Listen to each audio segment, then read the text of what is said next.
Halo adik-adik, jumpa lagi bersama saya masih di sini di channel Kunci Jawaban. Pada video kali ini kita akan membahas buku Bu Pena jilid 6D tema 8 yang berjudul Bumiku. Tapi sebelumnya saya ucapkan terima kasih bagi adik-adik yang sudah subscribe dan selalu nonton iklan-iklannya tanpa di skip. Semoga adik-adik sukses dalam belajarnya, dan yang belum subscribe silahkan di subscribe jika video ini bermanfaat. Kita langsung saja, untuk mempersingkat waktu dibuka bukunya halaman 13, lanjutan dari video yang sebelumnya. Di halaman 13 ini ada ayo berlatih IPS yang ada di paling atas ini adik-adik. Saya langsung baca nomor 1, mengapa negara di Asia Tenggara memiliki potensi pertanian yang besar? Jawabannya adalah sebagian besar negara-negara di kawasan Asia Tenggara memiliki kenampakan alam yang sama, yaitu berupa dataran rendah yang luas dan memiliki banyak sungai. Silakan di stop dulu videonya adik-adik karena jawabannya panjang. Setelah di stop videonya lalu disalin ya adik-adik ya.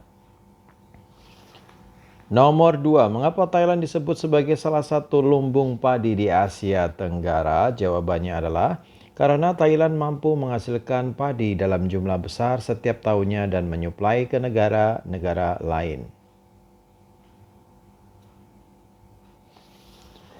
Nomor 3, tulislah batas-batas wilayah negara Thailand.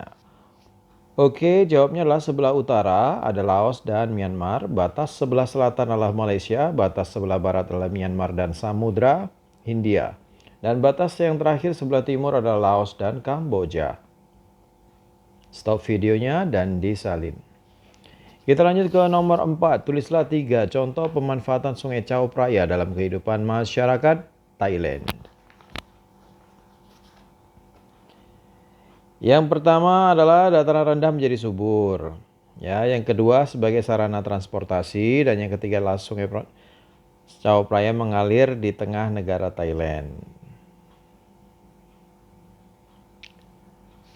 Nomor 5, apa peran negara Thailand dalam pendirian ASEAN? Jawabannya silahkan dicatat sebagai pendiri ASEAN dan ikut menandatangani deklarasi Bangkok. Stop videonya dan disalin ya adik-adik ya. Kita lanjutkan ke halaman 13. Masih di halaman 13 ini ada yuk berlatih PPKN. Nomor 1, apa akibatnya jika kita melanggar aturan pemerintah dalam menjaga kebersihan lingkungan? Jawabannya adalah akan mendapat sanksi atau denda. Nomor 2, mengapa kita harus menjaga kebersihan lingkungan? Jawabnya adalah agar lingkungan menjadi bersih, nyaman, dan sehat. Nomor 3, Jonas dan Dedi baru tiba di kelas. Jonas dan Dedi melihat sampah di ruang kelasnya berserakan kotor. Bagaimana seharusnya sikap Jonas dan Dedi setelah melihat kondisi kelasnya tersebut? Jelaskan jawabanmu. Ya, pastinya adalah membersihkan sampah tersebut. Nomor 4, tuliskan 3 kewajiban dalam menjaga kebersihan rumah. Ini jawabnya bervariasi adik-adik. Menurut saya, cara menjaga kebersihan rumah, menyapu lantai, merapikan tempat tidur, menguras bak, dan membersihkan kaca. Silakan adik-adik tambahkan sendiri. Nomor 5, tuliskan 3 aturan yang diterapkan di sekolah dalam menjaga kebersihan. 3 aturan. Yang pertama, tidak membuang sampah sembarangan, tidak mencoret-coret dinding sekolah, dan tidak merusak fasilitas di sekolah. Kita lanjutkan ke halaman 15 adik-adik. Di halaman 15 ini ada ayo berlatih PPKN. Saya mulai dari nomor 1. Mengapa setiap anak di Indonesia berhak menempuh pendidikan di sekolah? Jawabnya adalah karena anak Indonesia merupakan generasi bangsa, sehingga wajib mendapatkan hak atas pendidikannya. Nomor 2, mengapa kita harus melaksanakan kewajiban sebelum mendapatkan hak? Jawabannya adalah karena kita tidak akan mendapatkan hak sebelum melakukan kewajiban kita dengan baik.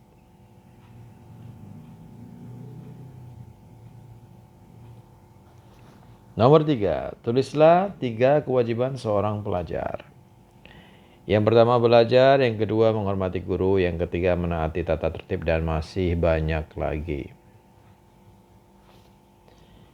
Nomor 4, tulislah 3 hak seorang pelajar. Yang pertama mendapat pengajaran, kemudian mendapat nilai, dapat menggunakan fasilitas di sekolah. Kita lanjutkan ke halaman 18. Di sana ada ayo berlatih IPA adik-adik. Nomor 1, lengkapilah kalimat berikut dengan jawaban yang tepat. A. Waktu yang diperlukan bumi untuk mengelilingi matahari adalah, jawabnya adalah 365 1/4 hari atau 365,25 hari. B. Pergerakan bumi mengelilingi matahari disebut, jawabnya adalah revolusi bumi. Atau revolusi saja juga boleh.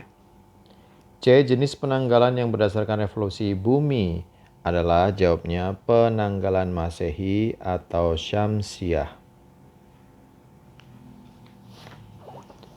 Nomor 2, apa yang kamu ketahui tentang gerak semu matahari? Jelaskan.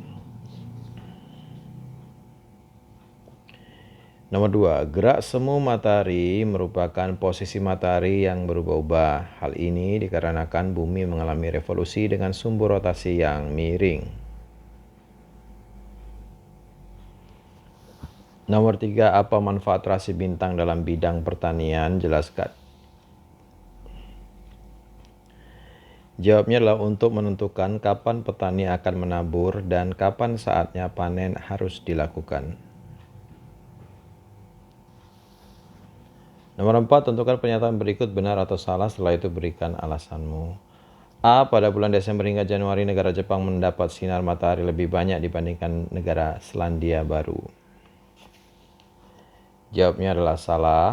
Alasannya, pada bulan Desember hingga Februari, Jepang mengalami musim dingin dan Selandia Baru mengalami musim panas.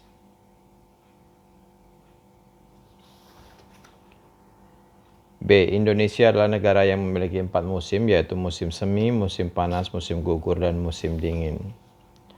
Yang B, pernyataannya salah. Jawabnya adalah, alasannya adalah Indonesia terletak di garis khatulistiwa yang hanya terdiri 2 musim saja, yaitu musim hujan dan musim kemarau. C. Periode 23 September hingga 21 Maret, beberapa daerah di sekitar Kutub Utara mengalami waktu malam hari selama 24 jam. Dan beberapa daerah di sekitar Kutub Selatan mengalami siang hari selama 24 jam. Jawabannya adalah benar, periode 21 September hingga 21 Maret, Kutub Selatan mendekati matahari. Sementara Kutub Utara menjauhi matahari. Waktu siang hari di belahan bumi selatan lebih lama daripada waktu siang di belahan bumi utara.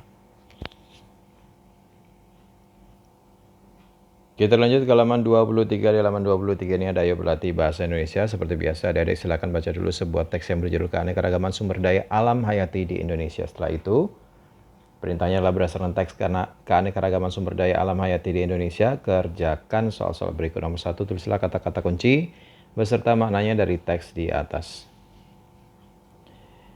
Keanekaragaman artinya hal atau keadaan beraneka ragam.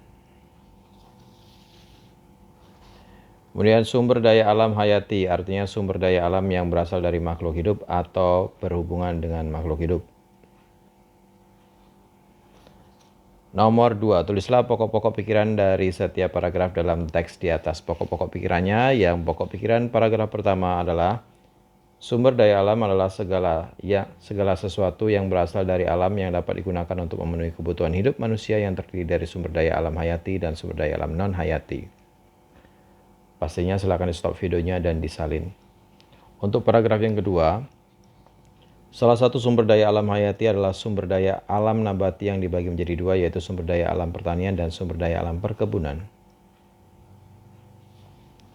Paragraf yang ketiga, sumber daya alam hayati lainnya adalah yang berasal dari hewan atau sumber daya alam hewani. Sumber daya alam ini salah satunya berfungsi sebagai hewan konsumsi seperti sapi, ikan lele, ikan salmon. Nomor 3, buatlah rangkuman dari teks tersebut. Oke, rangkumannya juga agak panjang.